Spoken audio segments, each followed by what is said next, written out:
el trabajo de seguimiento del proceso o poder aclarar algunos aspectos propios del proceso de extradición en ese país. Es por ello que mediante resolución publicada el 2 de febrero del 2019 se autorizó la contratación del estudio contra los ciudadanos Alejandro Toledo Manrique, Mariela Yanet Huerta Minaya y Gustavo Fernando Salazar Delegado. Es todo cuando tengo que absolver, señor presidente. ¿Qué tal, amigos de Diario de la República? Vamos a arrancar el día de hoy. Hemos arrancado con la transmisión en vivo del Pleno del Congreso que está en esta interpelación al ministro de Justicia y vamos a continuar con esa transmisión más adelante. Hoy me acompaña Fernando Tuesta Soldevilla. Él es ya el expresidente, porque hablamos de la fenecida Comisión de Alto Nivel para la Reforma Política, pero que sí nos va a dar los alcances de los acuerdos a los que han llegado. Muchísimas gracias por estar aquí, Fernando. Muy buenos días y hablemos un poquito de los temas que son los que más han resaltado en los medios de comunicación. Hemos escuchado que se va a plantear o se va a replantear temas como la bicameralidad, que fueron, por ejemplo, discutidos durante el referéndum. ¿Cómo se está planteando tocar eso en el resto de instancias a las que ustedes se dirigen? Bueno, en primer lugar, que no es la misma propuesta. La propuesta que se votó en el referéndum es una propuesta que incluía la posibilidad de que los congresistas pudieran utilizar ese recurso para reelegirse, sea como candidato a senador y diputados. Nosotros colocamos en nuestra propuesta claramente que los congresistas elegidos en el 2016 bajo ninguna forma pueden ser candidatos en el 2021. Uno. Dos, planteamos que no se incrementará el presupuesto del Congreso, se mantendrá en 0.45% del presupuesto nacional de la República. Y tres, también sacamos aquellos artículos controversiales referidos a la cuestión de confianza que hizo todos estos elementos que el presidente de la República desistiera de su propuesta inicial justamente de bicameralidad. Lo que se votó en consecuencia fue ese tipo de bicameralidad. Nosotros planteamos otro. Entonces eso hay que aclarar al público, ¿no? Porque es muy importante. La bicameralidad además nos permitiría que en el año 2021, el centenario, lleguemos a un mejor modelo de parlamento, que además lo hemos tenido históricamente desde el inicio de la República hasta 1992. Creemos que es mejor en muchos sentidos, quizá en otro momento que podemos discutir, pero por eso lo estamos planteando. Pero es importante claramente, aclarar. Claro, una consulta ya, no sé si, no quiero ponerme demasiado académica, pero había una postura bastante clara sobre el tema de la reelección, no solo en un escenario bicameral, sino también en general. La gente no quería que con la calidad de políticos que tenemos se vuelvan a reelegir. Sin embargo, también muchos hablan de cuáles son los incentivos que tendría entonces un peruano o una peruana para postularse y entrar en carrera política si no hay una carrera. Uno entra 5 años y se va. Personalmente, no hablo ahora en nombre de la comisión, la excomisión. Yo sí creo en la reelección, sea parlamentaria, sea de alcaldes, gobernadores, salvo el presidente de la República. Sin embargo, es claro, allí sí, en relación al referéndum, que la no reelección fue votada en forma muy, porcentaje muy alto. Sí. Pero además, es una decisión clara, me refiero a ¿te reeliges o no te reeliges? Lo de la bicameralidad tiene otros aspectos, se trata de un diseño más amplio. Es más, ¿qué beneficios, por ejemplo, se podrían tendría cambiando como cerca de 53 artículos de la Constitución. El otro es uno solo, hay mayor claridad, ¿no? Por ejemplo, la Cámara de Diputados no solamente tiene una representación territorial, sino que se inician los proyectos de ley, pero los revisa el Senado. Soy un mayor filtro. Ese es para la calidad mayor de la ley es importante. Representación, filtro, pero por otro lado también en términos de selección de las altas autoridades, ¿no? Las altas autoridades serían elegidos por el Senado. Pero además, por ejemplo, la acusación contra las altas autoridades del Estado, del presidente, ministros, etcétera, acusa diputados, pero quien decide es senadores. No como ahora, que una sola Cámara hace la misma función. ¿No? E incluso vimos, por ejemplo, en el caso de la vacancia, de acuerdo, ¿no? La Cámara acusa y la Cámara decide. Claro. ¿No? Juez y parte de una misma situación, ¿no? Como otras, por cierto. Son además procedimientos que no son cualquier cosa, ¿no? Ya hemos tenido esta posibilidad de cambiar un presidente y ahora estamos hablando, no sé, algunos dicen de un nuevo gobierno, de una nueva gestión. Ese es uno de los temas. Otro de los temas que también ha llamado mucho la atención es el del voto preferencial. Yo recuerdo que esta discusión se inició hace varios años donde la gente decía, yo quiero mi derecho a poder marcar mi favorito de una lista congresal o de marcar a uno distinto y poner el número, ¿no es cierto?, de aquel que me parece me representa más. Y por otro lado, también ver el aspecto interno, ¿no? Esto es lo que hemos visto que se ha sugerido, eliminar la votación preferencial y que la elección del legislativo sea con segunda vuelta presidencial. A ver, ¿cuáles son entonces las características que implementar esto tendría como consecuencia? Pero quizás para aclarar a ver, pongamos de nuevo entonces la claqueta. No, me refiero ahora el título de abajo. No estamos planteando como proyecto de ley la reelección, por si acaso, de parlamentos, de alcaldes ni gobernadores. Digo que yo estando a favor, no está planteado allí como proyecto. Creemos que más adelante se debe discutir y se debe aprobar, pero ahora no estoy planteando, ni hemos planteado, ni la comisión. Eso que quede claro porque he visto ese título. Sí creo que en el caso del voto preferencial hay una evaluación. Estamos hablando de más o menos casi 4 décadas de voto preferencial.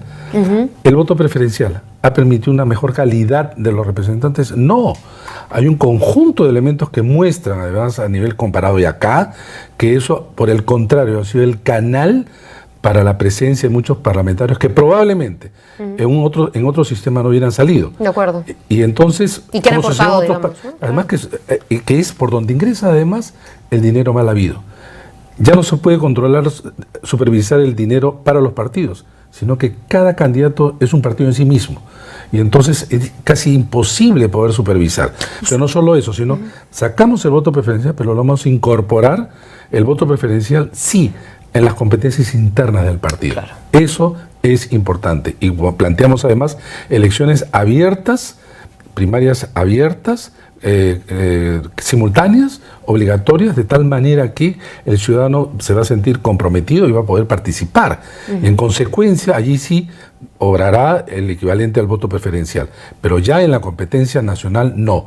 Voto en lista, voto por partidos, pero con elecciones que realmente sean bien hechas por la OMP, que sean limpias, cuyos resultados de las internas realmente sean vinculantes, no como ahora que son referenciales. ¿Usted diría en efecto entonces que una de las cosas, como para tomar uno de los temas que ha mencionado, es que hay cierta correlación entre congresistas que manejan estas campañas de voto preferencial con aportes que ahora hoy por hoy se investigan?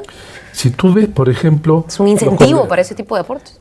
Facilita definitivamente, facilita. Aportes irregulares, ilegales. Si tenemos partidos que son débiles, poco organizados, el tesorero del partido, que es el encargado, va a poder controlar el ingreso y el gasto, el financiamiento de cada uno de los 130, imposible. Eso es imposible, ¿no? Y el partido tampoco ni se responsabiliza ni quiere responsabilizarse. Entramos entonces en un mundo en donde el voto preferencial, que parece bueno, es nocivo en muchos sentidos, pero en muchos sentidos. Internamente la cosa es distinta. El partido se debe encargar entonces de organizar mejor sus candidatos, pero el voto para afuera no va a tener voto preferencial. Nuevamente, muchas veces va a salir elegido el popular, muchas veces el que gasta más dinero en la campaña, muchas veces aquella persona que no tiene nada que ver en la política, pero que hemos visto muchísimos casos en donde han sido no buenos representantes. El voto preferencial ha posibilitado eso. He visto también, y en buena hora, creo que es uno de los puntos que más me alegro de ver presentes, el tema de que las listas que los partidos presenten, estamos ya poniéndonos en un contexto electoral, no pueden tener, o deben tener, más bien no menos del 50% de varones y mujeres de manera alternada. Estamos apostando definitivamente, totalmente, ¿no?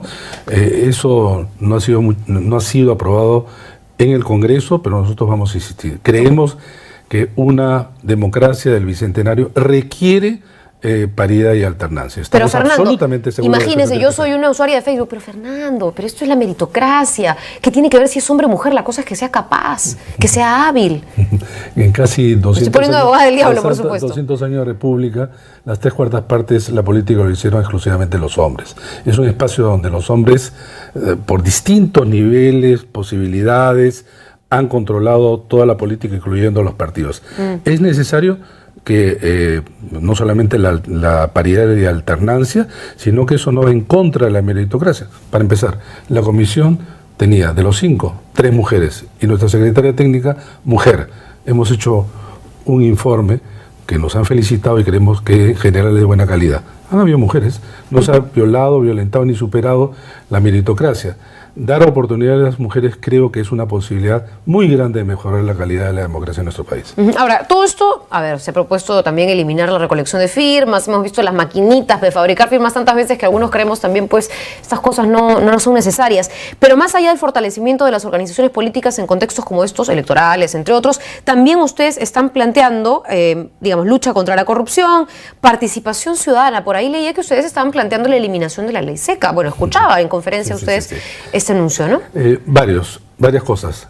Puede sonar trivial, pero me dirá usted. Voy a llegar ahí. Ampliar la participación y dejar de lado algunos elementos que no son importantes. 1, voto postal para peruanos en el extranjero. No te vas a tener que desplazarte, tomar, en el caso de Estados Unidos, hasta un avión, tren o automóvil para ir a votar.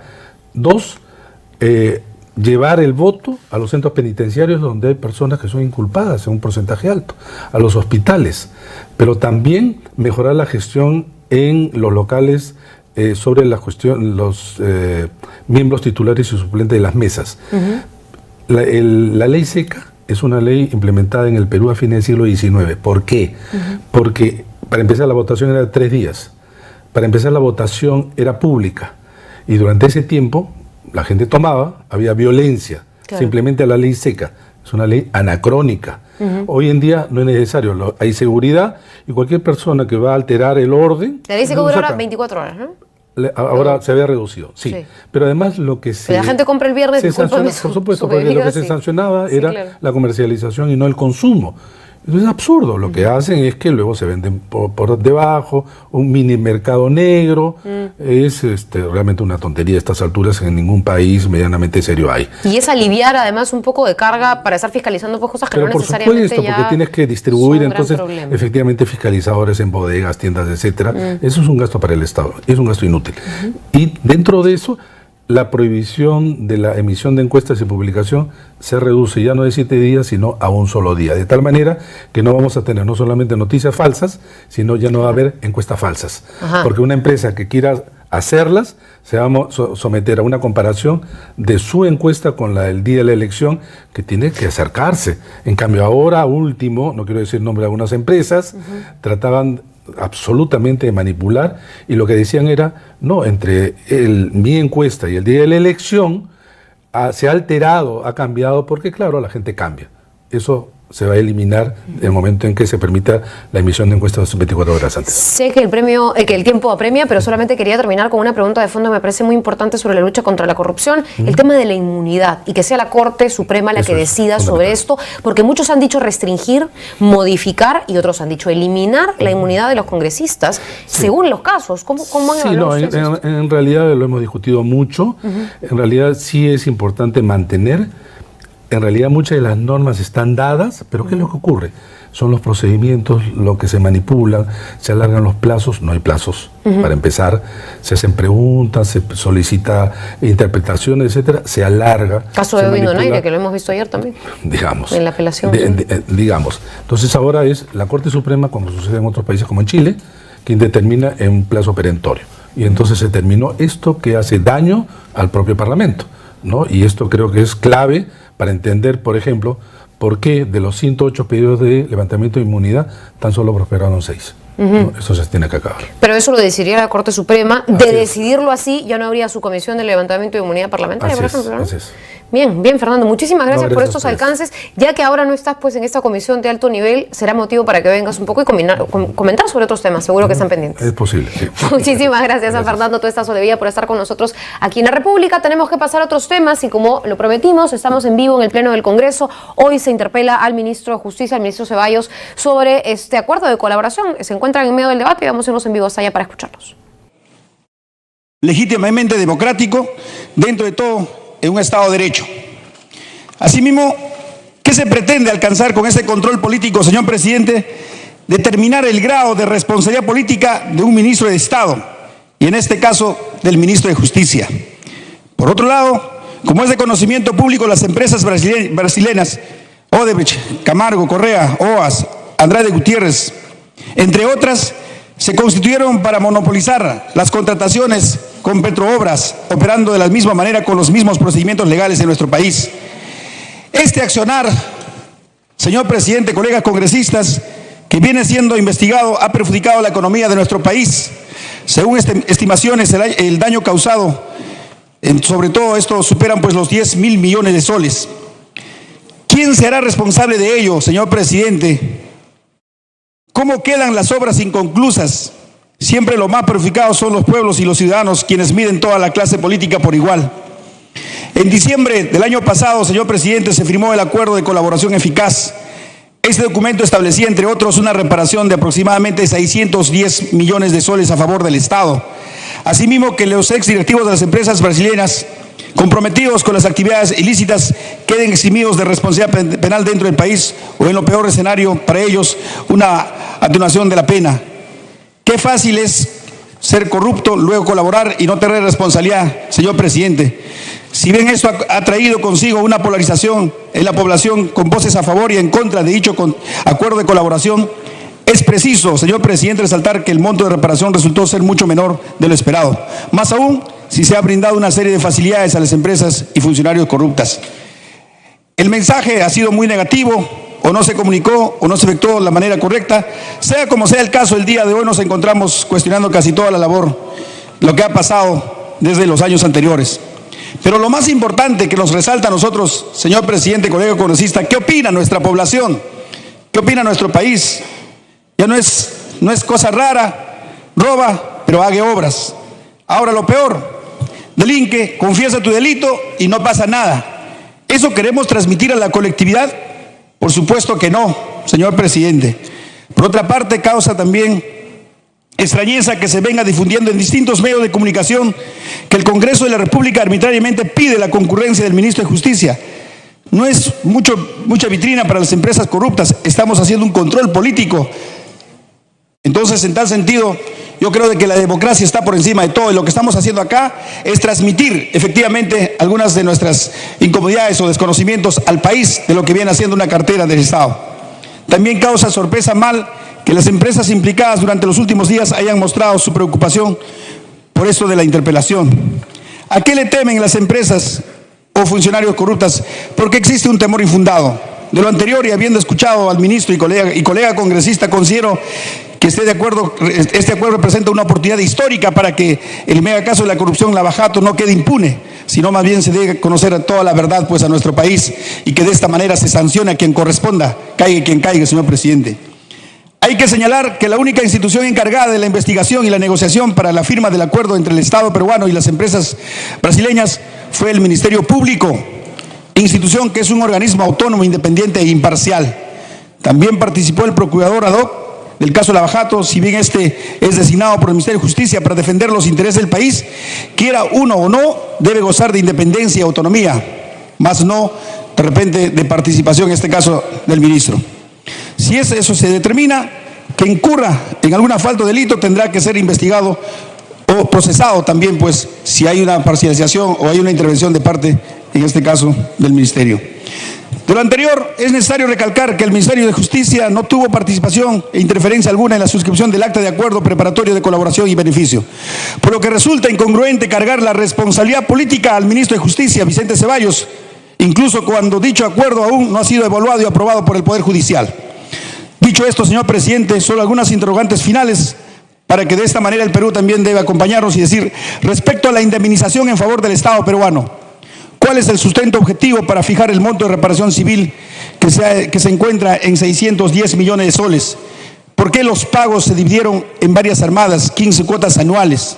Respecto a la continuidad de las contrataciones con el Estado, ¿por qué las empresas implicadas en los actos de corrupción podrán continuar contratando con el Estado peruano para no paralizar las obras? ¿O es otra cosa? ¿No es factible evaluar un tema de cesión de posesión contractual o algo similar? Y respecto al rol del Ministerio de Justicia, ¿cuál ha sido el rol jugado por el Ministerio de Justicia en la negociación y la firma de acuerdo a la colaboración eficaz? En tal sentido, señor presidente, que se entienda bien, nosotros como congresistas estamos en todo nuestro derecho de hacer una interpelación para de esta manera ver pues un control político e informar al país de lo que hoy en día se está desinformando por distintos medios de comunicación. Muchas gracias, señor presidente. Gracias, congresista. Tiene la palabra el congresista Humberto Morales.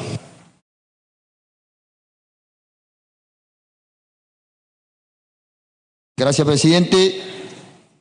Mis primeras palabras sean para que se agradezca a la persona que colocó esta moción, porque nos permite una vez más aclarar al país de qué cosa es lo que ha pasado en el Perú. Nos permite una vez más decirle al país que hay grupos de interés enquistados en partidos que tienen un interés de traerse abajo una colaboración eficaz como demostraremos en esta sesión, presidente. Y entonces hay que traer a colación los procesos de investigación que se ha dado en este último año legislativo. Hubo un debate de informe en mayoría que hasta este momento no ha tenido el peso que requería históricamente y para el cual el pueblo peruano ha pagado 3.4 millones. Ese es uno de los acápites que hay que colocar en la esencia, presidente. Y la bancada del Frente Amplio presentó un informe en minoría que por acuerdo de pleno lo mandaron al archivo y que finalmente fue requerido por el Ministerio Público para continuar con las investigaciones. Y en ese informe, ¿qué decíamos, presidente?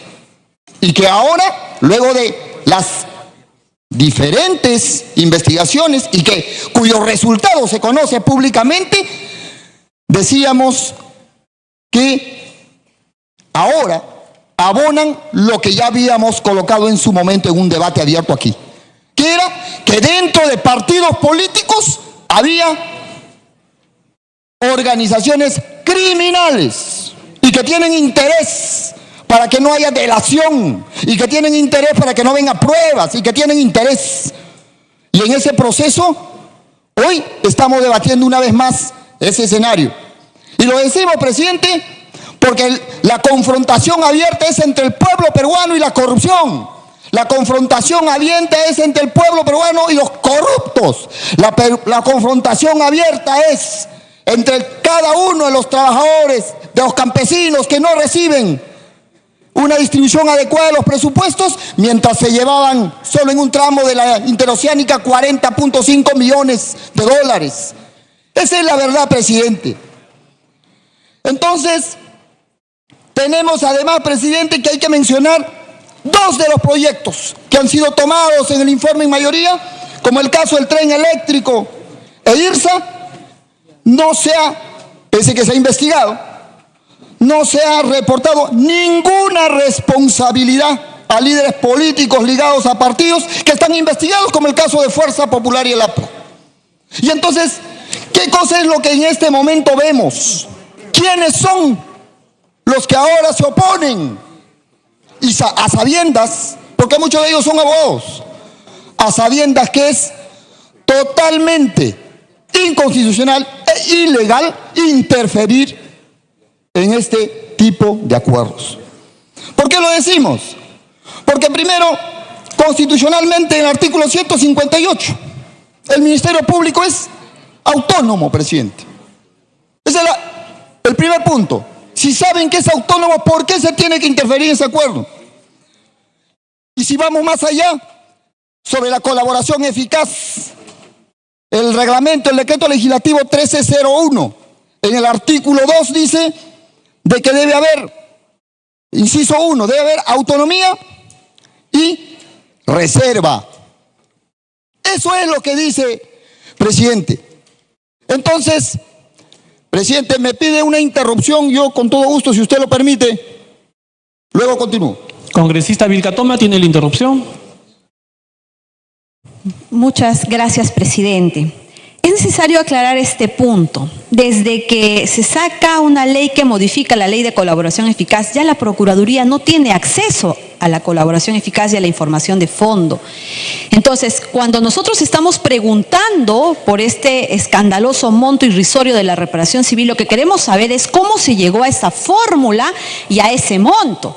Y nos hemos enterado, porque el procurador ha querido limpiarse con nosotros, con el Congreso, nos hemos enterado que finalmente el que ha puesto y el que ha delimitado los parámetros para este monto es el gobierno en el reglamento. Y nos lo ha dicho aquí el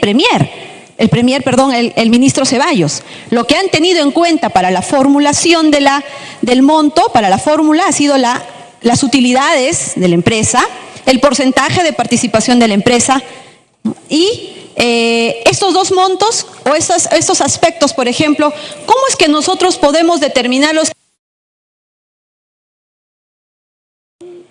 Segunda interrupción, congresista Arana. La segunda interrupción, congresista Arana. Congresista.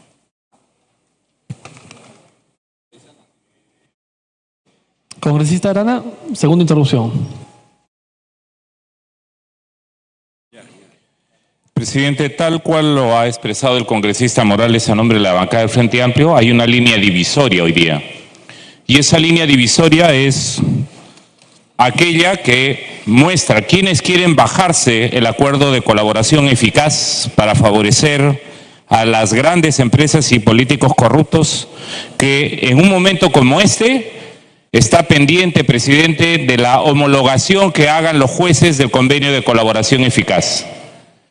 Y entonces lo que se quiere, presidente, hoy día, y eso preocupa y el país entero debe saberlo, que hoy día hay dos grandes luchas en este pleno. Una contra la corrupción que quiere dejar en impunidad, saboteando el acuerdo de colaboración. Bien, estamos entonces en el Pleno del Congreso en vivo para escuchar un poco parte de esta interpelación. Son 21 preguntas, no van ni en las 5, la verdad, así que eso tiene para rato. Hay otra agenda, además de la interpelación que tiene el Pleno del Congreso, que va a discutir el tema de la elusión tributaria, a la que tanto se ha puesto el señor Roque Benavides, otros grandes empresarios, la Confieb. Bueno, vamos a hablar seguramente de ese tema a medida que escuchemos el desarrollo del Pleno hoy y más adelante a través de las redes de la República. Pero además solo mencionar lo que conversábamos ayer incluso con el ex procurador Vargas Valdivia, que nos contaba que esta interpelación no tiene ni pies ni cabeza, ¿no? O sea, formalmente este gabinete ni siquiera se presenta y ya lo están interpelando. 1, porque acabamos de cambiar, ¿no es cierto?, de varios ministerios. 2, lo están interpelando por algo que ha hecho y ha negociado el Ministerio Público con la Procuraduría, que es el acuerdo de colaboración eficaz. Ahí nada tiene que ver el ministro Ceballos, el procurador es independiente, el Ministerio Público es independiente y ellos han quedado en los términos en los que se ha acordado este tratado de colaboración eficaz con Odebrecht. O sea, no, la verdad es que no tenemos las competencias, irá a informar lo que sabe desde su sector. Pero además, en tercer lugar, en realidad, lo están interpelando por un tema que no, digamos, no da a entender que cada organismo es independiente, ¿no? Eso es realmente preocupante, lo habíamos conversado. Lo que está haciendo el ministro es respetar la Constitución, separando su trabajo como ministro de Justicia del resto de cosas. Pero bueno, aún así esto continúa, y lo que sí nos preocupa, y con esto cierro en realidad el programa, es lo que sucede con las propuestas, o lo que va a suceder con las propuestas de la Comisión Tuesta, que es en realidad la Comisión de Alto Nivel para la Reforma Política, que es tan importante. Hay varios aspectos en realidad de esta propuesta. Tenemos por un lado el fortalecimiento de organizaciones políticas, en donde ya se está planteando sacar temas completamente innecesarios. Este requisito de la recolección de 1 millón o más de firmas para que un partido político pueda inscribirse no tiene ni pies ni cabeza. Un partido no es más representativo por juntar más o menos firmas. Primero, porque la gente firma a veces cualquier cosa. Segundo, porque explicar en unos minutos a alguien de la calle qué es un partido, cuál es el ideal de un partido para que la gente firme, la verdad es que no le da al ciudadano la imagen completa de la organización. Y en tercer lugar, hay muchas firmas que se presentan que son falsificadas, alguien firma por otra persona, eso demora, le quita mucho tiempo que es tan necesario para otras cosas a los organismos de control electorales que tienen que revisar firma por firma. Es además un costo para cada partido político validar las firmas. Ojo, es mucho dinero validar tantas firmas, más de 1 millón de firmas, y eso finalmente también requiere que los partidos tengan mucho más dinero y por ende reciban muchos más aportes que puedan ser fiscalizados y que puedan ser aportes además de dinero sucio, ilegales, irregulares. Entonces, toda esa maraña por unas firmas. Creo que hay requisitos más importantes, así lo ha considerado esta comisión. Además, este fortalecimiento de las organizaciones políticas parte por enfocarnos en las organizaciones a su interior y que éstas tengan elecciones primarias antes de presentar a candidatos. Que el candidato en el PPC no lo elija Lourdes Flores, en el APRA Alan García, no lo sé, ¿no? En el Fuerza Popular Keiko Fujimori. No, que los candidatos los elijan todo el partido, todos los militantes vayan y voten por la lista final por la cual el ciudadano tendría que votar en elecciones. Ese tipo de filtros, mejorarlos, exigirle también, por supuesto, a los partidos políticos.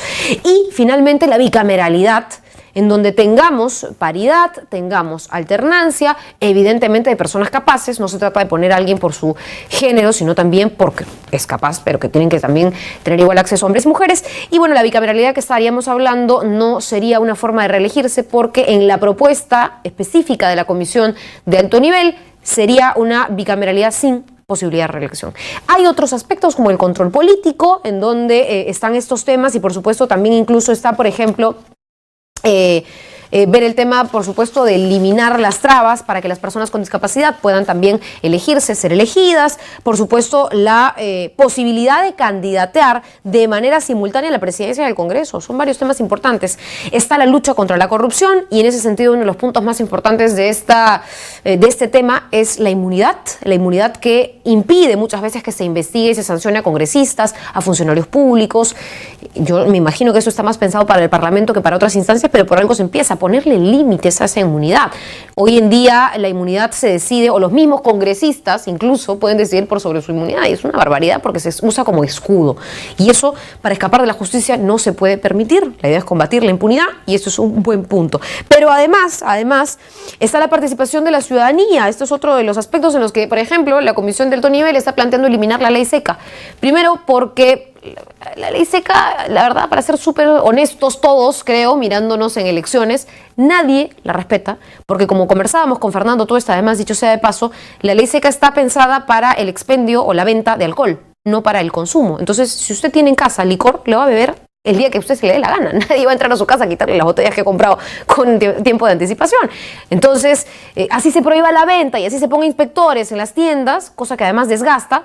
En realidad la gente va a hacer lo que se le dé la gana hacer, comprando un día antes, en fin.